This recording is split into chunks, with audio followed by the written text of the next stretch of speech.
Today I'm going to show you how to replace your engine air filter on your 2003 to 2008 Pontiac Vibe or Toyota Corolla or Toyota Matrix. I went to the Toyota dealership and got this air filter. The part number is here. And then I went to my owner's manual to find out the interval of which this needs to be replaced, and it's every 30,000 miles. And then I already marked a mileage stick on here and when I need to replace my filter next. So on the airbox, you want to locate these two clips right here. This will allow you to open the airbox. And then you're just going to lift it up like this and then pull towards you a little bit, and then that reveals the filter. There's two retaining, I wouldn't say clips, but recesses in there. It's like a male and female fixture. The male fixture is on the top of the airbox here, and then the female part is excuse me, at the base of the airbox. So I'm going to go ahead and pull this filter out. Okay, let's take a look at this thing. It is moderately dirty. I'm just gonna go ahead and replace it. You can clean these. You can get like a K&N filter kit, but I just prefer to replace them because over time the filter material is probably gonna get weaker and the pores are gonna get bigger. I would prefer just to put a brand new one in there. Before I do that, I noticed there's a moderate amount of debris inside of the airbox, so I'm gonna go ahead and vacuum that out real quick.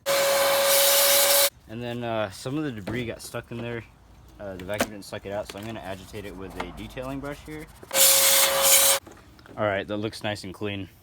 Alright, now I'm going to go ahead and unpackage my air filter here.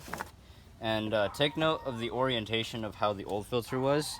If you look here, this arrow will indicate its orientation. So I saw that the shallower side was facing up and the logos were facing up as well. And this arrow was pointing towards the engine, so I'm going to put it in that same way. So you just put it in, and there's like a little place for it to fall into. You know it's in there if it's secure and it moves pretty minimally.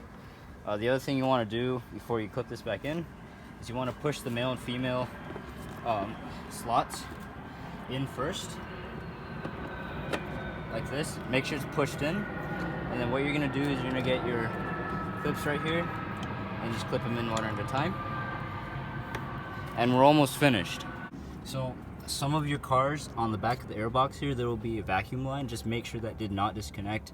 Learn from my lesson. Your check engine light will turn on if that vacuum tube is not here. In this case, for my 06, I do not have it, but on my 04 Corolla, I do.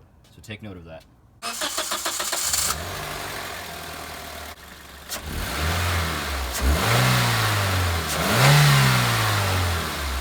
That's how you replace your engine air filter.